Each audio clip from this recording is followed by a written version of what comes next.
Yes, I'm very happy to be in Eutropolis. I'd like to tell you a little bit about myself, maybe through money, because that's what this presentation is all about. If you have a look at this image, this is a Lewis pound. And Lewis is a small town in the UK where I grew up. And we have our own money. And this is a currency that's basically used by small shops to kind of differentiate themselves from the supermarkets. So this is money that stays within Lewis. And it's designed to build kind of local resilience because problems are coming in the future. So this is where I grew up. And this is where I now live. I live in Brixton, which on the bottom of the map you saw that you have in your packs is on the end of the Victoria line. So it's a small part of London. But it actually also has its own currency. So this is a Brixton pound. And Brixton is a kind of very interesting place. It's a very diverse place. And it's somewhat similar to where I'm working right now, the Bijlmer. So I'd like to talk to you today about the Bijlmer and the Bijlmer Euro and a little bit about a kind of way of designing, which I'm calling deep social design. So a little bit about the Bijlmer. There's an organization called Imagine I See who invited me to come to the Bijlmer and spend some time there. And before I went, I saw these kind of images on the internet. And they look quite intimidating, right? Images of kind of the Bijlmer being built in the 60s. And, you know, some of you may have seen these, some of you may have actually been to the Bijlmer. It's a very interesting place. It started off as a utopian place. They really thought they were going to build the future of housing. And it ended up, you know, in 1975 with the independence of Suriname. A hell of a lot of Surinamese actually came over and kind of settled in this area, especially as kind of social housing started being put into this place. And people didn't really know what was going on with this place until a particular incident happened in the 90s, in the early 90s, where a passenger jet plowed into these kind of high-rise buildings. And suddenly they found a huge amount of bodies, and they didn't really know. They were really surprised by that amount of bodies because they didn't know who was really living there. And suddenly the public started becoming aware that there's a hell of a lot of people living here who they didn't really know about. Now, the Bijlmer is many different things. When I actually went there, it's very much about shopping. And I found it really fascinating, this combination of shopping and this kind of whole thing about the Bijlmer being kind of, I had it described to me as a Dutch Bronx. And I found it really interesting that, you know, it's a cheesy description, but there's 120 different nationalities living there. And it's quite similar to Brixton, where I live right now. And I found this whole idea of identity and Bijlmer identity very interesting. And as I kind of started spending time in the Bijlmer, I really noticed that money and identity are very tightly tied together. So this is the Kwaku Festival, which is one of the big kind of cultural festivals that's happening there. And as you can see, you can probably tell who makes most of the money out of the Bijlmer. These are the main sponsors of the Kwaku Festival. So Western Union makes money out of the kind of money that people are sending back to their own countries. So people are sending money to Suriname.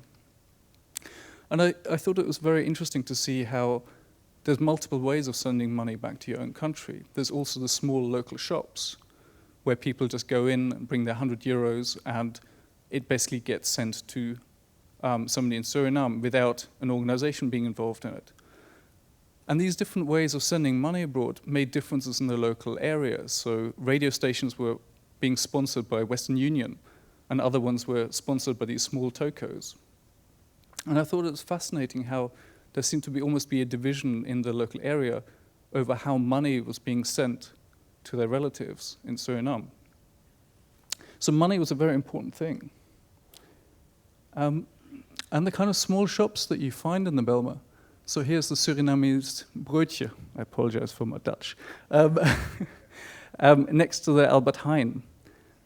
These kind of small shops are suffering, right? They're having a difficult competition like they are across the whole world, being right next to supermarkets. So I really thought about what if we develop a local currency for the Bijlmer, for these kind of small shops.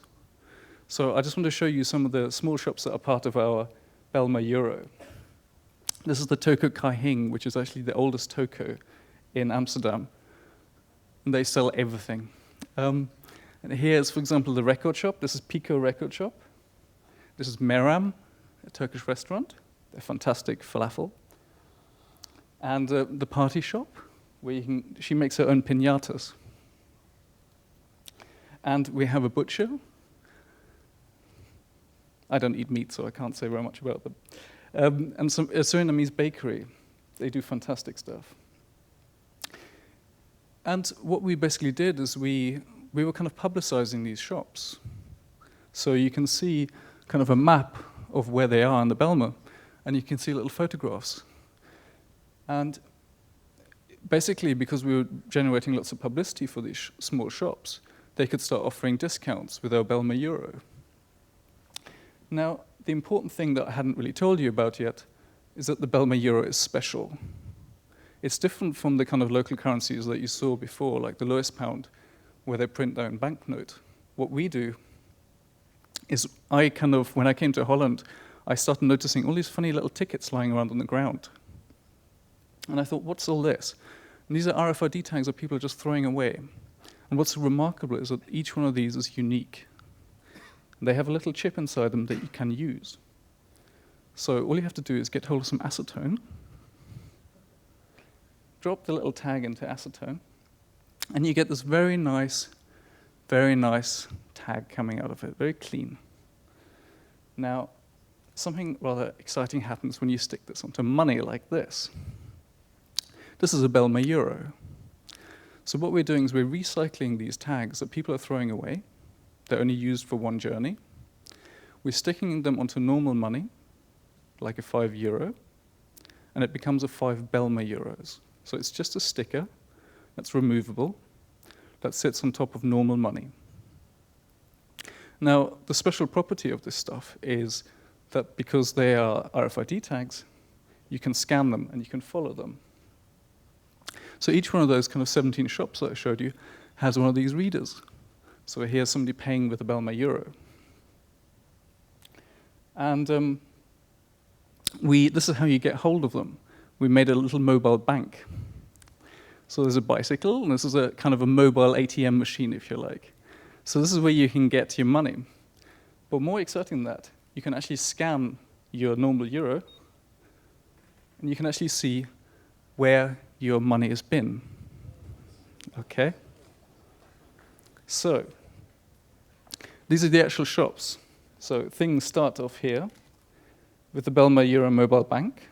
So here, it's gone over to Donatex, and then it's gone over to Pico Records, and then it went over to Chin, Exotic Broodje, and I went over to, I'm sorry, I went over to the Sweet Store, and back to the Surinamese bakery, and then over here to Meram.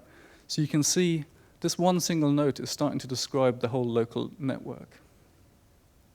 And what you might see in the corner there, it also allows people to write a message onto their banknote, which is rather interesting.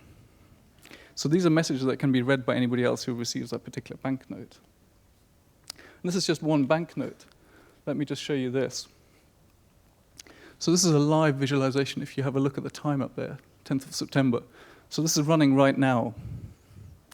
And we've had 554 transactions at these 17 shops.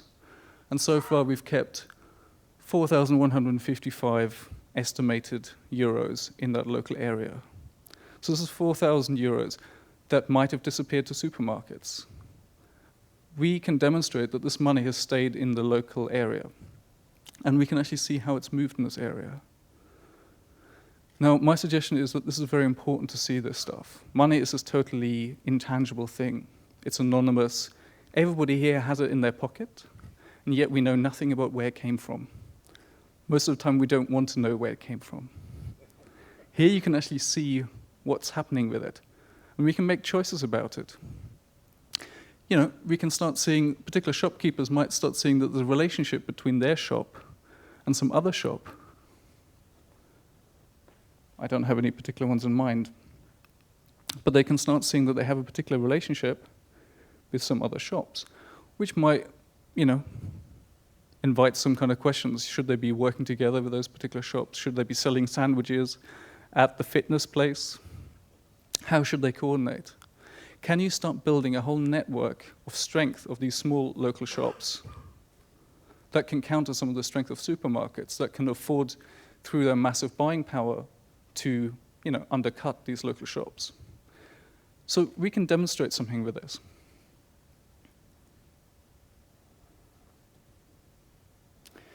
And as important as that, I would say, this is a very crude statement, but this idea from a Dutch Bronx going towards a different visualization of talking about almost like a NASDAQ, a stock market.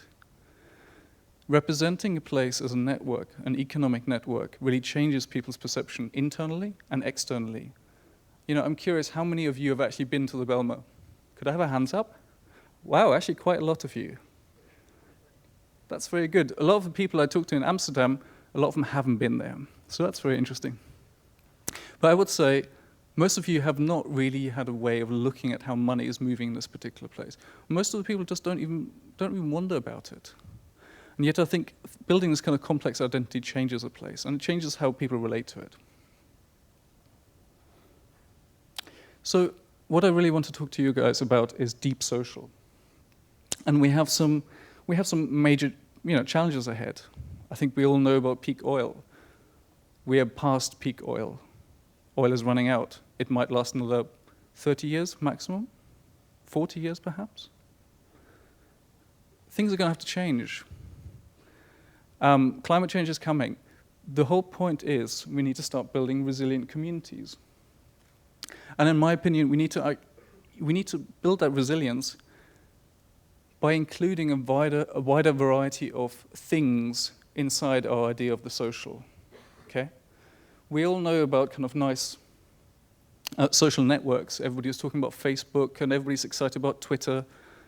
Well, I think we need to think about a social network that includes animals, plants, and various things in the social network. We need to befriend them, quite literally. We need to have a relationship. We need to start seeing that there's a relationship between how we do our shopping, whether we go to the small organic food shop that might be growing its food in the local area, and going to a supermarket which imports food from a long way away. Those kind of choices are very, very important. And we need to start thinking about how do we include them in this kind of social networking.